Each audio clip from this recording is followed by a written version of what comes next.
साहब जैसे बात मैं उनसे भी कर रही थी कि आज राजा परवेज़ अशरफ साहब ने, जो कि इत्तेहादी जमात के हैं, उन्होंने भी ये इसरार किया कि अपोजिशन से बातचीत की जाए। आपको लगता है कि हुकूमत वाकई ही अपोजिशन को इंगेज करने में सीरियस हो सकती है, जबकि अब उनकी इत्तेहादी जमातें भी उनको कह रही हैं? देखिए समीना, बात यह है कि इत्तेहादी जमातें भी, मैंने आपसे अर्ज़ किया कि पीपल्स पार्टी की जो बात करती है वो सिर्फ कंपनी की मशहूरी के लिए कर रही है। सिर्फ ये शो करने के लिए कि नहीं जी हम तो जो है ना पूरी तरह से हुकूमत का हिस्सा नहीं है, बल्कि वो जो थोड़ा सा गैप रखना चाह रहे हैं उसके लिए इस तरह की बातें करते हैं। अदरवाइज़ जो मामलात हैं वो पीपल्स पार्टी, मुस्लिम लीग नून और MQM तीनों एक पेज पे हैं। और जितने मामलात हैं, और ख़ास तौर पे मैं आपसे फिर ये बात कर दूं, वो इलेक्शन एक्ट तरमीम हो या कोई भी हो, आपको याद होगा पहले भी यहाँ पंजाब में भी जो था तो गवर्नर साहब छुट्टी पे चले गए थे और मलिक अहमद साहब कायम मकाम गवर्नर बन के उन्होंने वो साइन कर दिया था भी। तो ये सारी चीज़ें आपस में तय हैं। अलबत्ता पीपल्स पार्टी जो ये एक चेहरा सामने लेके आई हुई है कि नहीं हम हुकूमत का हिस्सा नहीं है और हम तो उन्हें समझाते हैं, ये सिर्फ उसके लिए, कंपनी की मशहूरी के लिए राजा परवेज़ अशरफ साहब ने आज ये बात। इसका मतलब संजीदगी से ये कोई मुज़ाकरात नहीं करना चाहते? इस वक्त जो हालात हैं, संजीदगी से बिल्कुल मुज़ाकरात हुकूमत की तरफ से होना ही नहीं चाहते, और ना ही इस वक्त PTI भी संजीदगी से मुज़ाकरात नहीं करना चाहती। PTI भी मुज़ाकरात सिर्फ और सिर्फ इस्टेब्लिशमेंट से करना चाहते हैं, वो भी हुकूमत से मुज़ाकरात नहीं करना चाहते, और इस्टेब्लिशमेंट उनसे मुज़ाकरात नहीं करना चाहती। तो इस वक्त सूरत हाल ये है कि अमलन अगर आप देखें तो कोई भी फरीक, तीनों फरीकों में से कोई भी फरीक कोई किसी से बात नहीं करना, सारे रूठे रहना चाहते हैं। जमात इस्लामी के साथ अलबत्ता हुकूमत ने ज़रूर बातचीत के लिए एक कमेटी भी बनाई और उनका धरना इस वक्त 8वें रोज़ में अब दाखिल हो चुका हुआ है। तो इमरान साहब, जमात इस्लामी का जो ये एहतजाज है, शुरू में ऐसे लग रहा था जैसे बनाई गई एक कमेटी भी कि शायद उनको समझा बुझा के वापस भेज दिया जाएगा।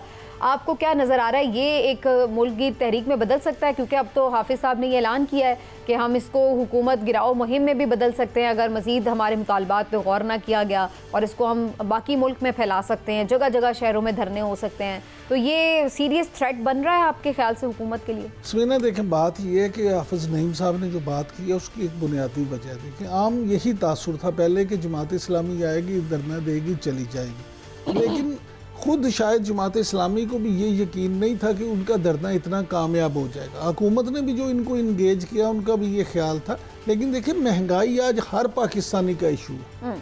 अब शुएब शाहीन साहब वर्ल्ड बैंक की जिस रिपोर्ट का जिक्र कर रहे थे, आपको याद होगा हम हमेशा से ये बात करते हैं कि यहाँ तो रोज़ाना की बुनियाद में गुर्बत में इजाफा हो रहा है, और हम जिन लोगों को गरीब कहते हैं असल में वो बेचारे तो गुर्बत की लकीर से नीचे की ज़िंदगी गुजारने वाले लोग हैं। अब मामला वर्ल्ड बैंक की रिपोर्ट या IMF की रिपोर्ट से हल नहीं होगा। मामला तो हल होना है कि अमलन यहाँ पे मुआशी सूरत हाल बेहतर हो, जो अमलन हो नहीं सकती इस वक्त।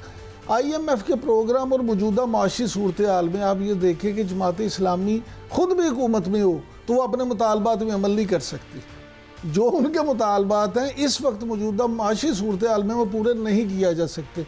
लिहाजा ये ज़रूर हो सकता है कि जमात इस्लामी अपने इससे सियासी फ़ायदा उठाने के लिए इसको हुकूमत हटाओ तहरीक में बदल दे और मुल्क की इस पे अपना जो सिलसिला है एहतजाज का। लेकिन ये बात सिर्फ यहीं तक महदूद है कि जमात इस्लामी अपने पॉलिटिकल गेन के लिए, अपने एक रिवाइवल के लिए इसको यूज़ कर ले, या आपको लगता है कि कहीं उसको कोई इशारा, कोई सपोर्ट मौजूद है और वो इस वजह से अब बैठ गए हैं और धरना उनका जारी है? वरना हमने यहाँ पे देखा है कि जब एहतजाज की कोशिश होती है, बहुत बड़े बड़े एहतजाज किस तरह मुंतशिर किए गए हैं। अभी हमने इस्लामाबाद में लापता अफराद का जब एहतजाज हो रहा था, मारंग बलोच उसको लीड कर रही थी, उनको भी वहाँ से भिजवाया गया वापस। उसके बाद फिर हमने PTI का जब एहतजाज अनाउंस हुआ तो हमने देखा कि उनको तो बैठने ही नहीं दिया गया, एहतजाज करना तो दूर की बात है। तो इस तरह की भी सिचुएशन, तो जमात इस्लामी को बैठने भी दिया गया है, फैसिलिटेट भी किया गया है, उनसे बातचीत भी की जा रही है, इंगेज भी किया गया है। तो आपको लगता है कि ये जो सारा कुछ हो रहा है ये नेचुरली हो रहा है, या इसको किसी और एंगल से भी देखा जा सकता है कि जमात इस्लामी भी कहीं किसी और एजेंडे पर है? देखिए, जमात इस्लामी मेरे नज़र में किसी एजेंडे पे नहीं है, नंबर 1। नंबर 2, जमात इस्लामी को कोई इशारा नहीं है। नंबर 3, ये जो आपने बात की, असल चीज़ ये है कि जमात इस्लामी का माजी में कोई बैगेज नहीं है।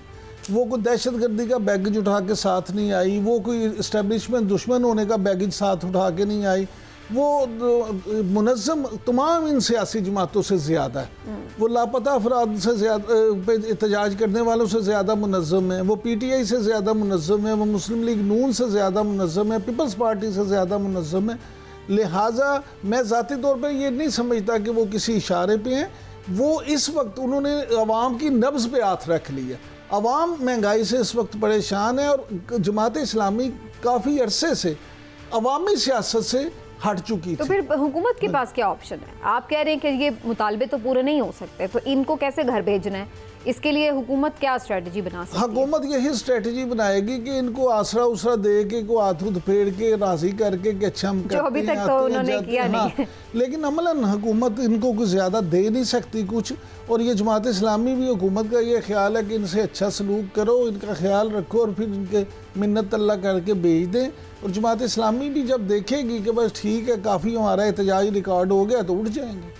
लेकिन इससे पहले हमने TLP का भी एहतजाज देखा, वो लोग भी बैठे और उसके बाद फिर कुछ देर वो बैठे रहे और उसके बाद वो चले गए, और उनका भी हमने देखा कि उनकी वजह से बड़ी रुकावट थी, शहरी भी बड़े परेशान थे, सब कुछ था। लेकिन ये तो हमें बहरहाल एक चीज़ बहरहाल नज़र आ रही है कि हुकूमत की एक डबल पॉलिसी है। कुछ लोगों को तो एहतजाज के लिए जगह भी दे दी जाती है। अभी जमात इस्लामी भी कोई NOC लेके तो नहीं आई हुई, लेकिन उन्हें बैठने की जगह भी दे दी और वो एहतजाज भी कर रहे हैं। TLP भी बगैर किसी NOC के आए और वो बैठे रहे। अब ये चीज़ तो एक इस्टेब्लिश हो गई है कि ये लोग, जो लोग एहतजाज के लिए आ रहे हैं, उनके लिए एक डिफरेंट पॉलिसी जो है वो हमें हुकूमत की नज़र आती है।